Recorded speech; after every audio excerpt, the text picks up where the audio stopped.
Masudi TV, Zamba Pambola ba Congomani nyonso bozolanda biso na Masudi TV en direct.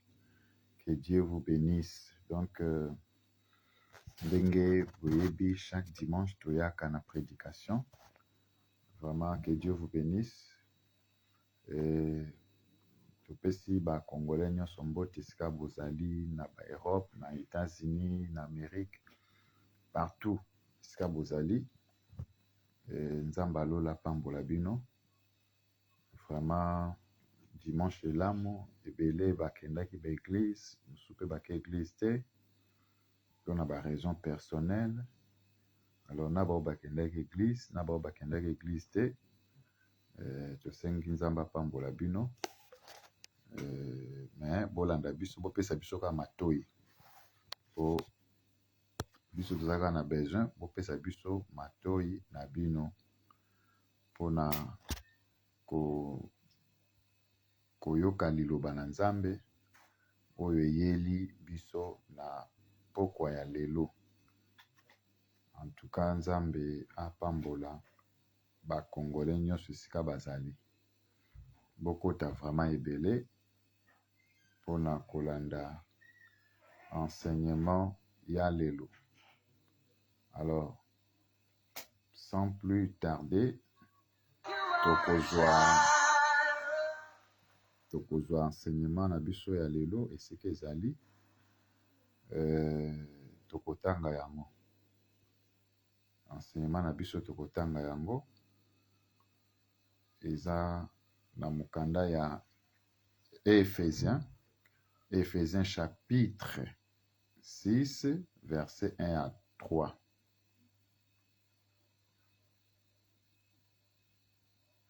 Éphésiens chapitre 6 verset 1 à 3. Nous lisons au nom de Jésus-Christ de Nazareth. Et comment m'ébouer? Enfants, obéissez à vos parents selon le Seigneur, car cela est juste. Honore ton père et ta mère, c'est le premier commandement avec une promesse, afin que tu sois heureux et que tu vives longtemps sur la terre. Je relis, enfants, obéissez à vos parents selon le Seigneur, car cela est juste. Honore ton père et ta mère, c'est le premier commandement avec une promesse, afin que tu sois heureux et que tu vives longtemps sur la terre. Donc, wanezali prédication ya lelo. Alors, Régie a passé biso cantique et puis tokoya ko expliquer à la fin. Alors, Régie a retiré la biso cantique. Après cette cantique, on va une explication qu'on a pour expliquer. Voilà. Mais ma cantique au Tchezobeta, vraiment, vous s'abonner massivement à Masudi TV et beaucoup et belé, afin que Tolanda message au Nzamba bonise libiso na poko alelo. Donc Nzamba za malamu. Nzamba za vraiment malamu. Parce que tout est possible. Nabao bazomona vie suki, tout est possible. Nabao bazomona makambo est bloqué. Nabao baza peut-être malade. Nabao peut-être bazomona que makambo nyonso ekufi. Mais yebaka yango que tout est possible. C'est encore possible de vivre et doit passer. Zalaki mokonzi na balongola na musala. Peut-être ozalaki na libala ekufa. Ozalaki na baprojet ezokomarche te. Mais tout est possible. Avec Dieu, tout est possible. C'est possible de retrouver la joie brisée. C'est possible de retrouver la joie brisée. Les souffrances des droits lésés.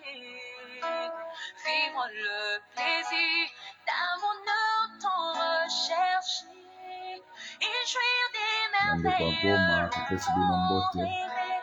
C'est encore possible. Bande kwa Bukavu, mbote na bino. C'est encore possible. C'est encore possible. Bukavu, Tout refaire. ezonga na Congo. Et de voir venir des C'est encore beaux jours possible. pleins de gloire. Goma, ezonga na Congo. Écrire une nouvelle page en C'est encore possible. Bananga bakima. Bakima musika bazonga na Rwanda. C'est encore possible. Tout est possible. D'avoir au-delà de tout ce qu'on a fait. La mwasi moko azolanda ngai, Bien tout est faire possible. la joie de ceux qu'on a aimés. Frère moko azolanda ngai wa tout est possible na frère Et wana. de vivre sans bonheur. Mama moko azolanda biso na Bigwa, na Malweka, tout est possible. Na Mombele, tout est possible. D'aller jusqu'au bout, car son amour est infini. Jésus-Christ, Ata babwakisa yo, agissant par son ata esprit, bakondana yo, mais tout est possible. cœur meurtri, c'est encore possible.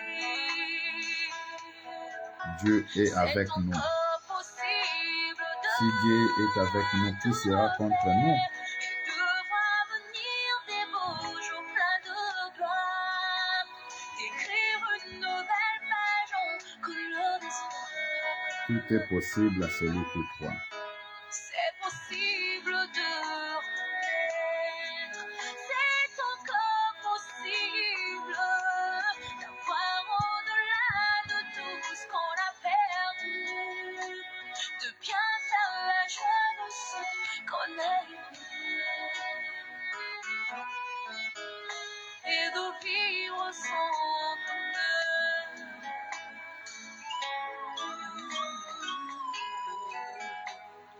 Puis c'est encore possible de reconstruire ce beau pays. Il y a de l'espoir pour réussir cette nation bénie. C'est encore possible, la grâce est disponible, et même quand c'est pénible, rien n'est impossible. Il y a de l'espoir pour ceux qui croient au nom de Jésus-Christ. C'est encore possible, la grâce est disponible, et même quand c'est pénible, rien n'est impossible. Il y a de l'espoir pour ceux qui croient au nom de Jésus-Christ. Au nom de Jésus-Christ.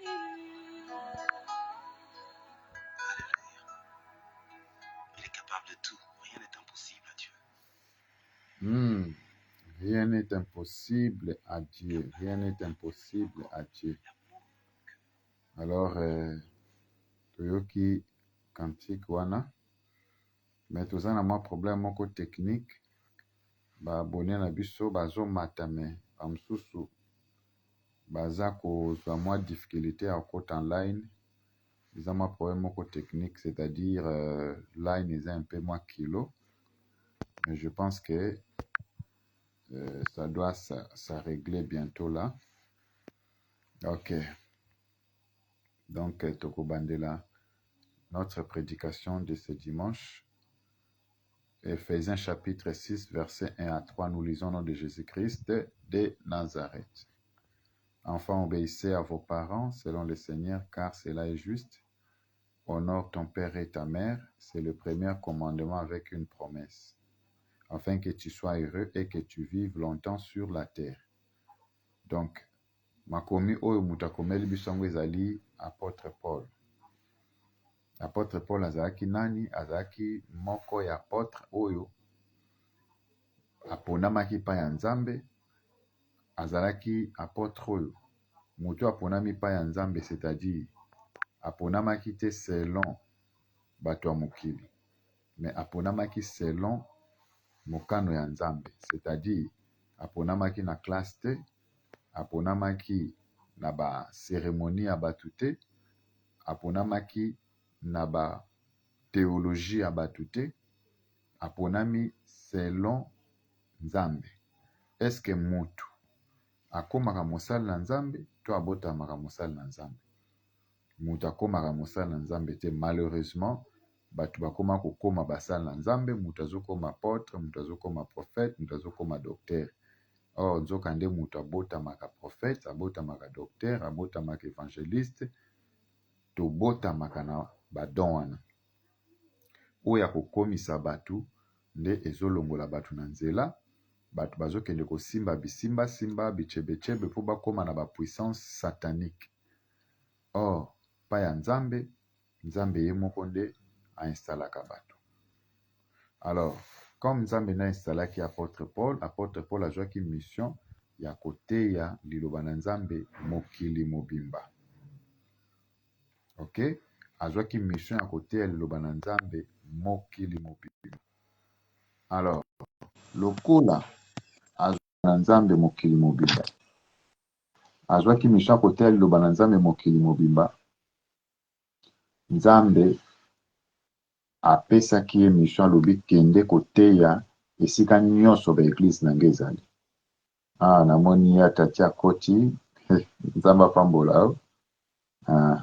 Nzambe apambola o. Nzambe apesi apôtre Paul message alobi teya liloba na bisika nyonso, c'est-à-dire teya liloba na Nzambe na Ephésiens, teya liloba na Nzambe na Philippe, teya liloba na Nzambe na Macédoine, teya liloba na Nzambe na Corinthiens, teya liloba na Nzambe partout. C'est l'une des raisons apôtre Paul akendaki koteya liloba na Nzambe na bakwen nyonso ya Israël. Yango bomoni bakomi Ephésiens, bomoni bakomi Galati, bomoni bakomi Hébreu. Donc balie wana nyonso ezalaki balie oyo apôtre Paul abandaki kokende koteya liloba na Nzambe. Ok, nde esika wana ntango akomi apesi liloba. Alors nde eye kokoma na Éphèse. Éphèse ezali ville oyo ezalaki peka na kati ya Israël, ndenge baville mosusu ezalaki Thessalonique, ndenge Macédoine, ndenge basite mosusu ezalaki. Alors apôtre Paul akomi wana abandi koteya liloba. Alors tango ateyi liloba, ateyi ndaye kopesa bango message oyo. Mais message yango akutaki trouble na kati Éphèse. Église Éphèse akutaki trouble, c'est-à-dire papa na bana bazaki koyokana te. Bana bazotosa baboti te. Ezalaki mbutu na kati wana. Nde apôtre Paul aye kopesa message alobi boye. Enfants, obéissez à vos parents selon le Seigneur, car cela est juste. Dans la paragraphe à liboso, namoni maman Mélanie, que Dieu vous bénisse. Beaucoup t'as vraiment ébélé. Alors, na paragraphe à liboso, alobi, enfants, obéissez à vos parents selon le Seigneur, car cela est juste. Donc, na paragraphe à liboso, Nzambe azosenga bana batosa baboti. Mais na kati ya Éphèse, bana bande kotosa su baboti te. Or, soko tali lelo, Éphèse ezo représenter biso nini? Parce que liloba na Nzambe ezali présent. Liloba na Nzambe, ce n'est pas l'histoire. Alors, Bible oyo ezali livre moko boye, bato bakoma kozwa ngo lokola livre en géographie, lokola livre moko ya histoire, lokola livre moko ya sermon merveilleux. Or, Bible ezali pratique ezali théorie te. Soki balobi Éphèse ezalaki na Ancien Testament, ezalaki na bandimi, ezalaki na bano babande kotosa baboti te. Bon, sikoyo lelo oyo pa na biso, Éphèse yango ezalaka esu te. Éphèse ezali. Éphèse ezali. Bana wana oyo babande kotosa baboti te lelo, est-ce que bana bazotosa baboti?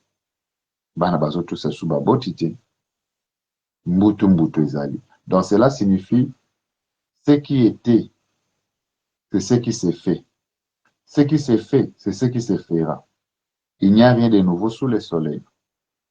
Ndenge na Ancien Testament, bana babandaki su kotosa baboti te, ndenge pe lelo. Ephésien yango ezali mboka mokili oyo toza nango oyo nde Ephésien. So tali na kati ya mokili oyo.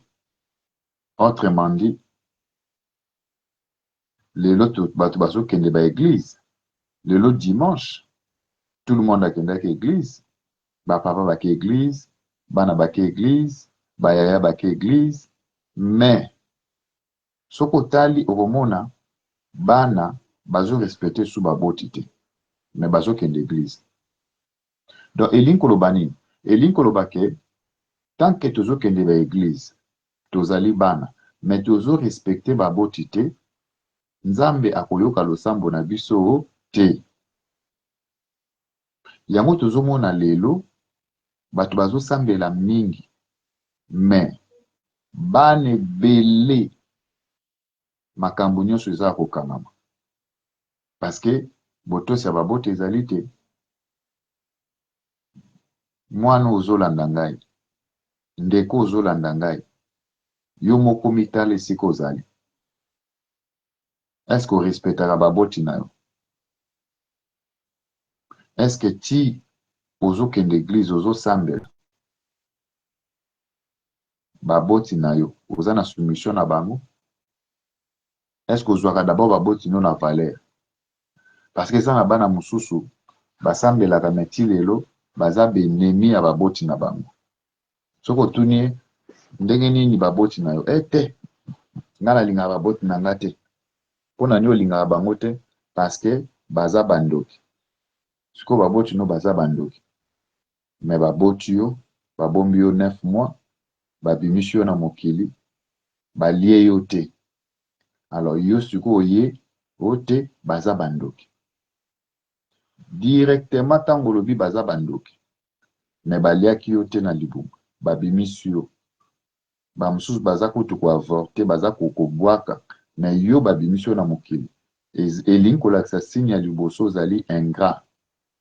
Or, na domaine nyonso ya mokili, balobaka nini? L'ingratitude ezali défaut. L'ingratitude est condamnable. Omoni? Donc, ezali logique ya mokili, ezali nature ya mokili. Donc, si vous êtes un ingrat ou ingrate, yebaka yango okozwa kimia na molimo na yo te. Mokolo oyo okufa, Nzambe pa kotuna question. Nalobaki enfant obéissez à vos parents. Ndenge nini yokomaki ingrat ou ingrate devant baboti na yo? Siko dans ce moment-là tokolobani. Dans ce moment-là toyebisa Nzambe. Yango na mon frère ma sœur, yo ozolanda biso, sala effort. Soki ozaka benemi na baboti na yo, c'est le moment osenga bolimbisi, obenga bango bosololo. Parce que bazana na bomoi, peut-être ba mususu ba biso baboti bakenda bakufa tokosala ndenge nini. Ba o baboti bakufa, ndenge ozokaka message oyo moko lela na motema na yo, Nzambe touche ngai à partir ya message oyo. Nzambe limbisanga, nayebaka te na yinaka baboti nanga, nayebaka te nazalaka ingrat ou ingrate na baboti nanga, limbisa na Nzamba olimbiso parce que Nzamba lobi ata mabe na bino komi mwindu, miteme komi mwindu, nga na kokomisa ngo pembe lokola ngola. ebele ya baboti ya bana vie ezokakamana, donc vie ezokosimba te. Pourquoi? Tout simplement parce que baza na baproblème moko boye ya mike na baboti na bango. Est-ce que soki moboti wana po bamsu bapesaka raison alatisaka ngai te yango wana nalingaka bango te, alesaka nga te yango wana nalingaka bango te, o akatangisanga classe te yango wana nalingaka bango te? Est-ce que soki moboti azwaki rôle na ye comme moboti te, donc yo sikoyo okomi juge po bando osambisa ye? Biso bana toza ba juge ya baboti na biso te. Juge ya baboti na biso kombo na ye Jésus-Christ de Nazareth. Parce que ye juge wana Jésus de Nazareth, ye alobaki boye. Alobi, vous les parents, ne maltraitez pas vos filles et vos fils. Donc, si nos parents, ceux qui papa na yo, a maltraité yo, to maman na maltraité yo, le vrai juge, où il y a ça qui est ordre de ne pas te maltraiter, c'est lui qui fera les œuvres. Non, moi et vous, moi et vous. Ezangana yo te tokoma ba juge, to banda ko sambisaka baboti na biso lokola bana mike. Ndenge bana mosusu bakoma ko sambisaka baboti na bango, donc baboti bakoma lokola bana mike, mosusu kuta azobeta ata moboti ne mbata. Bana ya ndenge wana soka kufi mbala moko enfer, donc ye bakosambise kutu te parce que misala na ye se sambisi ye. Moboti aza mutu akosakana na ye te. Moboti ata azotanga soyi aza mutu akosakana na ye te. Moboti ata yo otanga koleka ye akotikala kaka moboti, aza nzambe ya se. Yango wana nzambe alobaki baboti bazali banzambe ya se. Mais combien ya bana makambo ezobeba, combien ya bana bavie ebeba, bamosusu kutu bavie etotoka, bayebaka te base pourquoi bavie ebeba, parce que tolekaka na banzela moko ya mabe ya kozala baingrat ou baingrate devant baboti na biso. Tala lelo bavie koma wenze. Bavie ebeba, bavie koma compliqué. Pona nini? Kozanga kotosa baboti. C'est l'une des raisons. Message oye pona récupération. Message ezali récupération. Balobi boy. Ephésiens 6, 1 à 2. Enfants, obéissez à vos parents selon le Seigneur, car cela est juste. Obéissez tous, c'est tout. Ce n'est pas de chercher le midi à 14 h. Obéissez, c'est tout. Il faut toujours obéir. Même papa no azaka mwindu, to mama azaka mwindu, to pembe, to mutane. Ce n'est pas notre problème. Notre problème, c'est tout simplement obéissez. Ah, tout le monde, papa Arnaud, frère Arnaud, que Dieu vous bénisse. Arnaud Poutou, Kakenza, is watching now. Nzamba Pambola. Alors, esengeli kotosa. Mais lelo, batu, bazali sous kotosa te, mais batu bakomi koloba nini, tozo sambel. Ouchi église, lelo dimanche, okweyaki, otutuki, osotaki, olobi balangue, mais otosaka baboti na ote, oza zéro. Balangue wana ozoloba wana, mukolo oyo nzamba koya, akofrape oke enfer na balangue na yo bande koloba. Pourquoi? Parce que ozotosa mobeko ya liboso te. C'est le premier commandement o nzamba pesa biso bana. Mais pourquoi lelo? Ebele ya bana bazo respecte te. Okomona mwana mobali to mwana mwasi azozwa 10 minutes azoswana na mama na ye, ezali malédiction. Mwana mobali azozwa 15 minutes azoswana na papa na ye, ezali malédiction. Normalement na mama na papa bokosala 2-3 minutes te bobanda kodiscute. Soko moni lisolo comme neti ko discuter au kati na yo soki mama comprend to papa comprend te au kati mukolo mususu oluki température ya malamu bo continuer lisolo.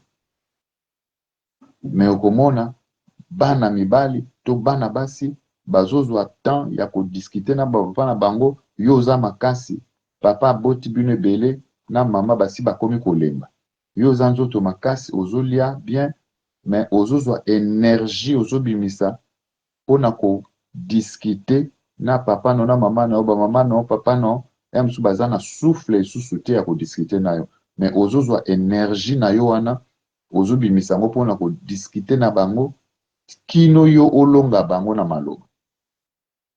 Alors bana ya ndenge wana bazali bana oyo baza destiné na enfer, bazali bana ya libebi ndenge makomi ezoyebisa biso. Enfants, obéissez à vos parents. Obéissez, c'est tout, selon le Seigneur, car cela est juste. Donc moi no azoto sababoti azali juste.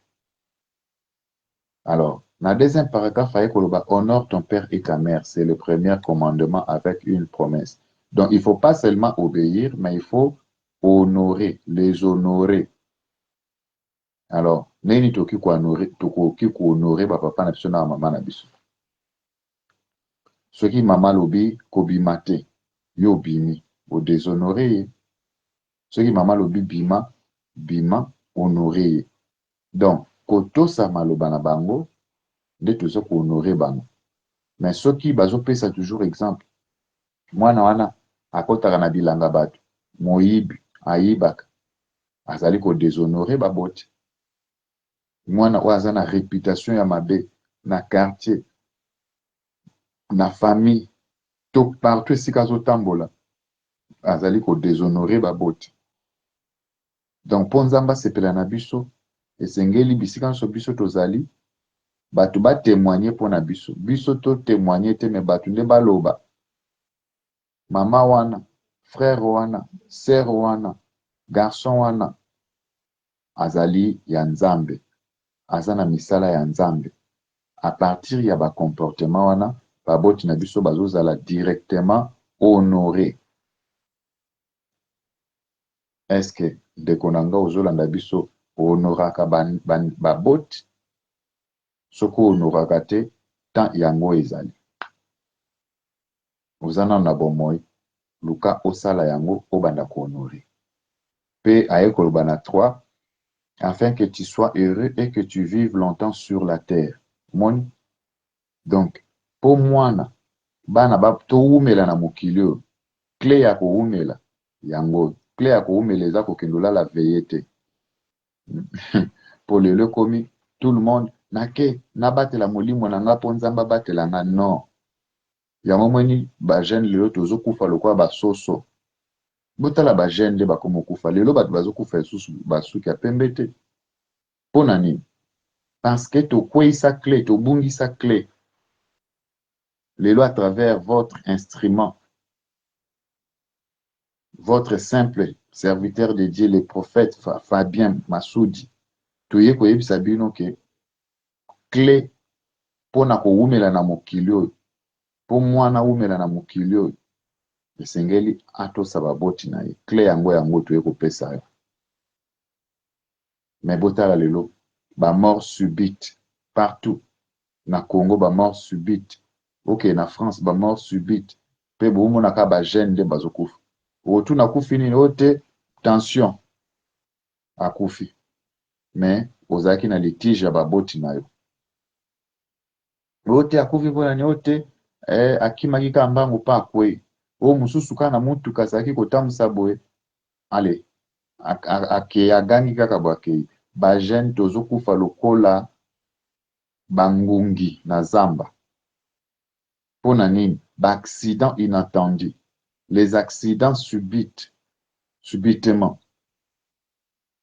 Donc, ba makambo moko ba phénomène moko ezo komela la biso na ba vie, tozo bagate pourquoi ezo koma?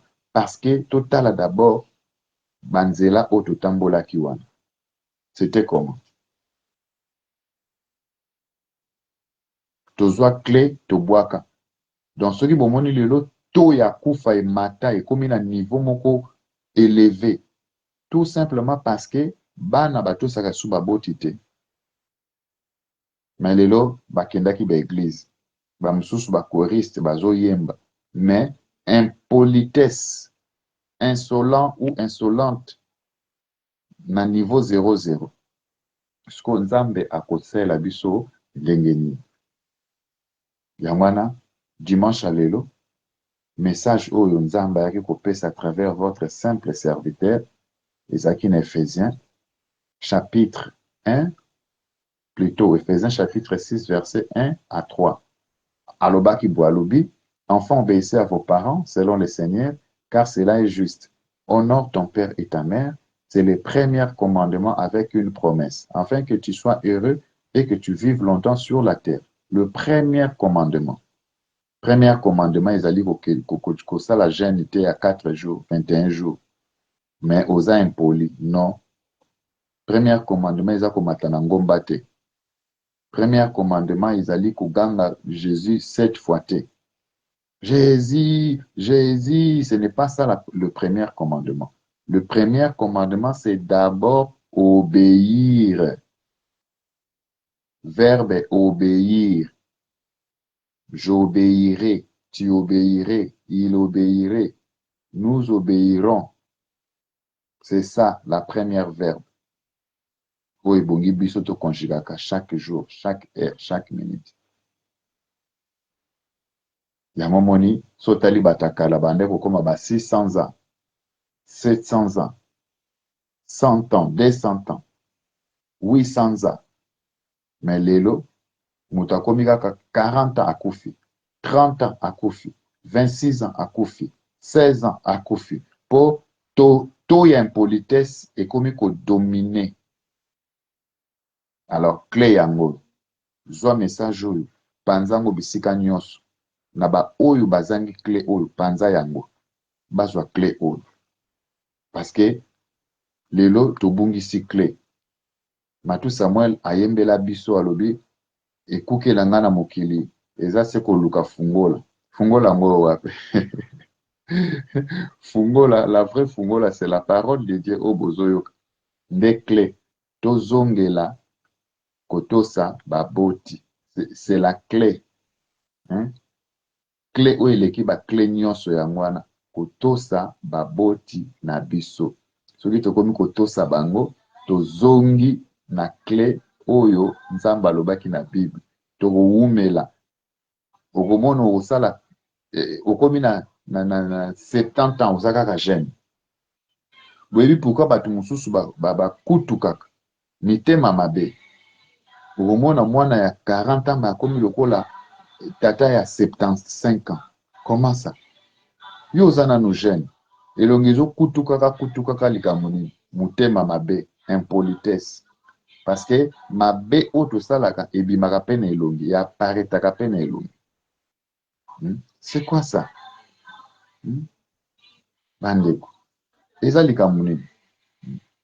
Batu bazo vieillir na noki, batu bazo koma bakoko noki pona nini? Impolitesse.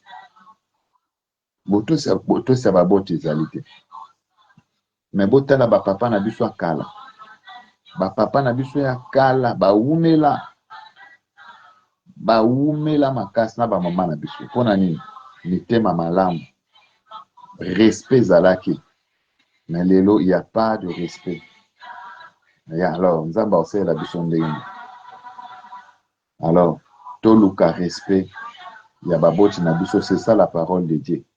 Yoba na nzambe ezaka ba miracle te. Abracadabra bra batu balamuki non. Yoba na nzambe c'est la pratique. Il faut tous à la pratiquant. Et non tous à la toujours théorisme. La théorisme est pour servir biso na eloko moko te. Il faut aller droit au but.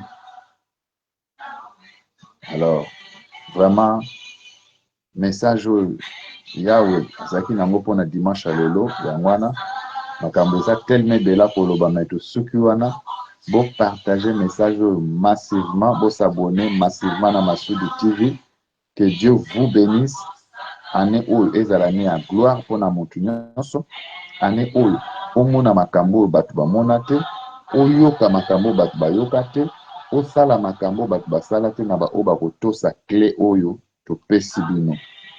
Parce que boyebi na Masudi TV tolobelaka toujours changement de mentalité pe pratique ya liloba na Nzambe oyo Nzambe aza kosenga biso. Nzambe aza na posa ya pratique na 21e siècle oyo.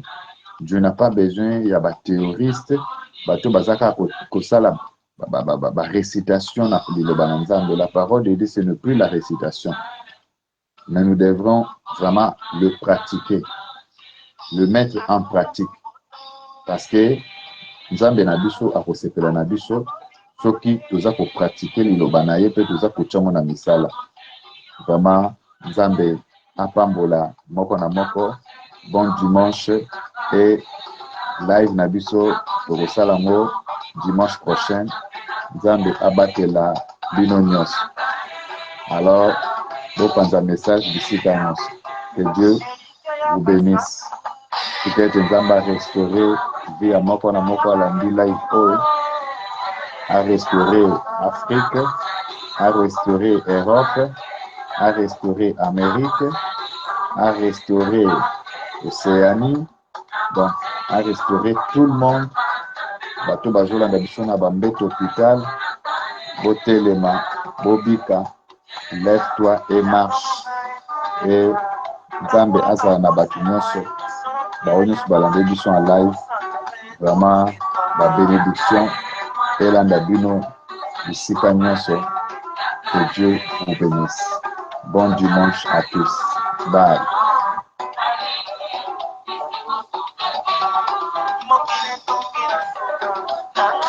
Mokili komi na suka.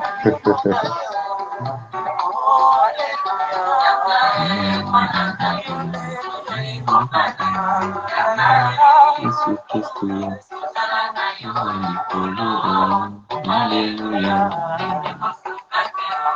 Batela batela sote masumu tango Yesu akoya na yo akende na yo ya Yesu na yo likolo. Hallelujah. Nzambe na guboye o Nzambe na Afrika tondisa Afrika na bolingo. Abonzeliyo maele nanga eyao nanga Nzambe nangu yae nanga yawe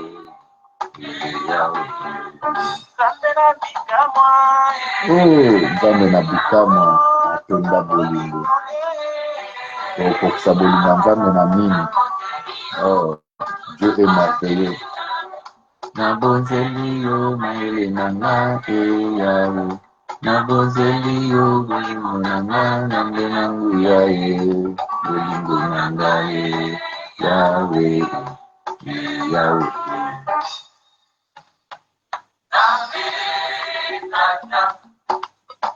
Uvandi na likolo unayo izalo kumuhu lilolo gipe libela ole nayo etamboli sabiso makondo nayo Yerusalem tokoyemba na banjelu. Zamba malamu. Bye bye. Que Dieu vous bénisse. God bless you everywhere you are. Let God, be with you forever and ever and ever and ever. God bless you.